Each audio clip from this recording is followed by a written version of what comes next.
kasabsaban ay kagalakan sa mga taong may mabubuting kalooban. Amen? Praise the Lord! Amen! Walang kagalakan mabuting kalooban, hindi mo mauunawaan ang pagkakasilang ni Jesus. At si Jesus ngayon ay nanandito sa atin para tayo'y bigyan ng regalo sa kanyang kaarawan. Praise the Lord! Amen!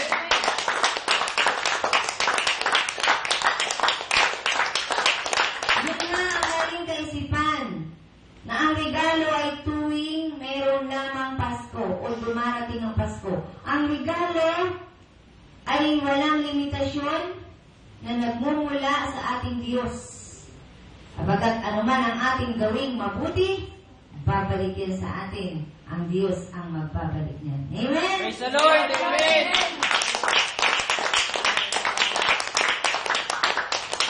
Kaya ang mabuting balita para sa ating lahat ngayon, ang Pasko ay dala-dala natin. Hindi natin ito hinihintay tuwing December 25. Praise the Lord! Amen! Kaya ang Pasko, kaya ang taong dala ang Pasko ay nalala ang puso gumawa ng mabubuting bagay. Kasama dyan ang pagre-regalo. Amen? Praise the Lord! Amen! Kaya sa mga walang matatanggap na regalo, ngayon, alalahanin nyo, oras-oras ay Pasko, minuto. Bawat pagtibok ng puso natin ay Pasko. Amen? Praise the Lord! Amen! Kaya, hindi pwede na walang tinatanggap na regalo ang tao sa buhay niya. Ha? Pakaisipin natin na ang bawat kapayapaan na tinataglay natin ay higit pa sa kahit na anong regalo na ating pinapangarap tuwing araw ng Pasko. Praise the Lord! Amen! Amen?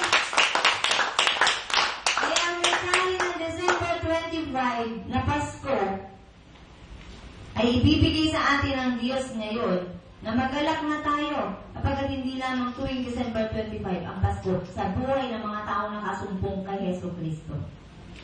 Hindi lamang tuwing December 25 ang Pasko, pakatandaan natin sa pagbukas pa lamang ng mata natin, Pasko na yan sa ating buhay. Amen? Praise the Lord! Amen!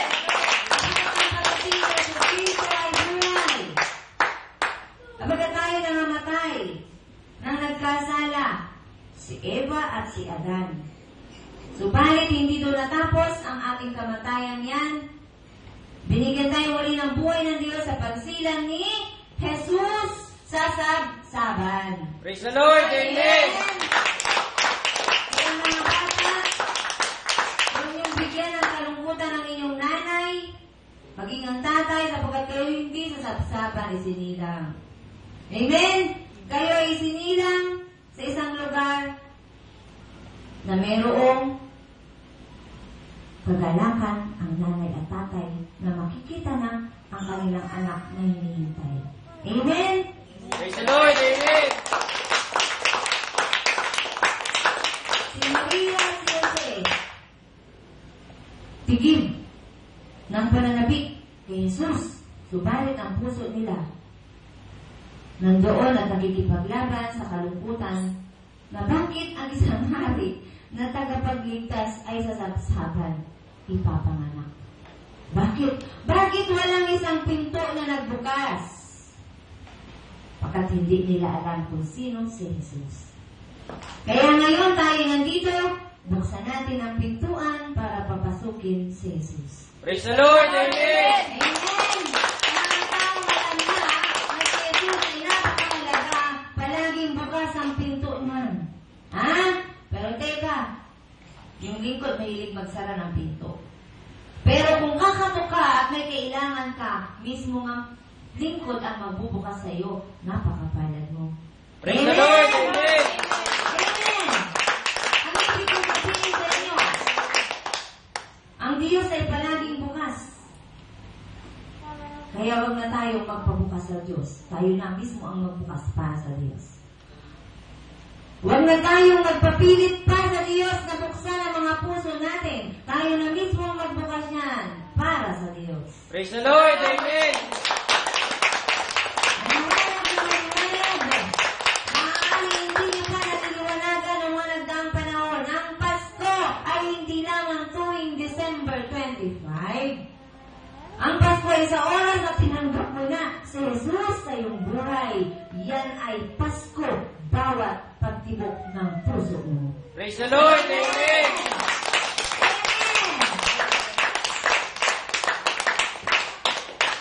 At ang mabuting balita, uuwi tayong masagana. Amen! Praise the Lord. Amen. Talaga ang Diyos ang nagbibigay. At kung bubuksan mo ang iyong mga lalagyan, pupunuan ng Diyos yan. Praise the Lord. Amen. Pupunuan yan. Pagkain ng Diyos na tayo ay nagkukulang. At ang kapunuan natin ay walang iba kundi ang isinilang sa sabsaban na ang pangalan ay si Jesucristo. Praise the Lord. Amen.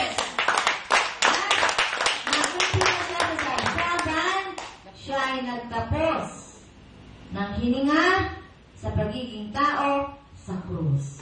Amen? Praise the Lord. Amen. Paano kahirap ang hinaan ni Jesus? Sobra. Wala pang tao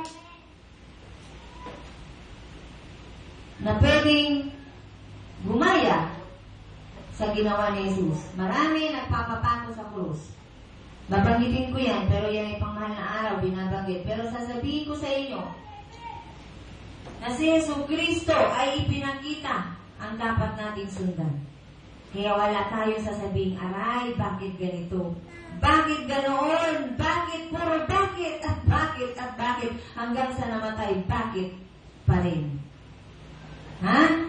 Kaya wala nang bakit. Salit na bakit, papalitan natin yan ng ano. Ano ang dapat mong gawin bilang tagasunod ni Jesucristo? Amen? Praise the Lord. Amen. Bakit kailangan sundan si Jesus? Kapagkat hindi ka makapapasok sa langit kung hindi ka susunod kay Jesus. Kapagkat si Jesus ang daan, ang katotohanan at ang buhay.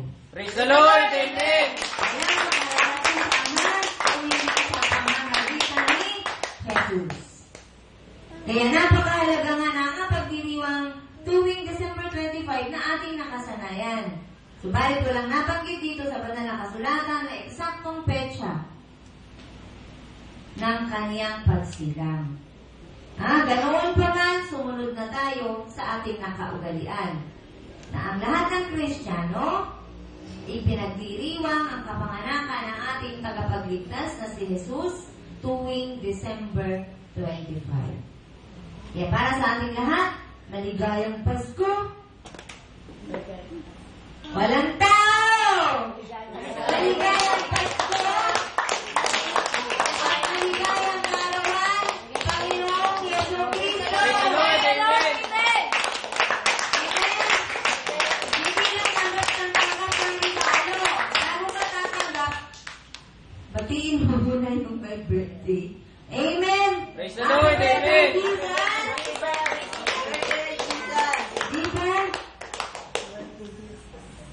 May regalo ba kayo kay Jesus? Wala! Sino may dalang regalo? Taas ang kamay! Para sa Diyos! Wala! Taas nga ang kamay ng may regalo sa Diyos? Ha? Lahat ay hihingi! Amen! Lahat ay hihingi sa may arawan. Ganyan mabuti ang Diyos. Kaarawan na niya. Tayo pa ang bibigyan. Amen! Praise the Lord. Amen. Kapagkat dahil nagmahal na Diyos, sobra. Kaya humingi kayo, lakihan niyo na. Amen! Praise the Lord. Amen. Lakihan niyo na! Kapagkat ang Diyos walang limitasyon. Ang lahat ng makabubuti sa kanyang mga anak ay ibinibigay niya. Ayon sa Mateo 6:33, ngunit pagsumakitan ninyo ng higit sa lahat ang pagharian kayo ng Diyos at mamuhay na ayon sa kanyang kalooban at ipagkakaloob niya ang lahat ng kailangan ninyo. Praise the Lord. Amen. Para sa mga hindi pa sanay sa salita ng Diyos, ang Hebrew 4:12, makinig ha doon sa mga binabaliwalaang Bible sa bahay at doon sa mga hindi man nakakapagbasa pa ng mga words of God. Ito ang kahalagahan ng words of God. Hebrew 4:12, sapagkat ang salita ng Diyos ay buhay at mabisa, higit na matalas, kaysa alinmang tabak na magkabila ay tanim, ito'y tumatagos, maging sa pinaghihimalayan ng kaluluwa at espiritu, ng mga kasukasuan at ng utak sa buto, at nakatataho ng mga iniisip at binapalak ng tao. Praise the Lord. Amen. Kaya doon sa mga gusto na magkaroon ng buhay at kabuluhan ng buhay, ang salita ng Diyos dapat mong malaman. At kapag nalaman mo yan, mag-uumpisa na ang buhay mo. Kaya ang mga taong hindi dala ang salita ng Diyos, patay. Patay! Puri ng Diyos! Praise the Lord. Amen. Ang mga taong hindi sinasabuhay ang salita ng Diyos ay patay. Sapagkat ang mga buhay lamang ay ang mga nagtataglay ng buhay. At ang buhay ay ano? Salita ng Diyos. Sapagkat ang salita ng Diyos ay Diyos. Praise the Lord. Amen. Kaya sa mga bago pa lamang, nakakaalam na napakahalaga pala ng Biblia o ng salita ng Diyos. Iyan ang katotohanan ng unang-unang regalo sa atin ng Diyos ngayong araw na ito. Praise the Lord. Amen. Ang ating malaman na ang salita ng Diyos ang ating unang-unang kailangan. Unang-unang kailangan para matuto tayo ng mga susunod pang bagay. Kung ikaw ay estudyante, ano ang unang-una mong pinag-aaralan? Ha? Ano? Pagsulat o pagbasa? Ha? Ano? Sige nga, review. Ano ang unang-unang inaaral sa school? Pagsulat o pagbasa? Pagsulat. Pagsulat daw. Yung iba? Pagbasa. Sabay. Meron ba nakatapos ng grade 1 na hindi marunong sumulat? Wala. Ibig sabihin ang una ay ano? Pagsulat. At ang Biblia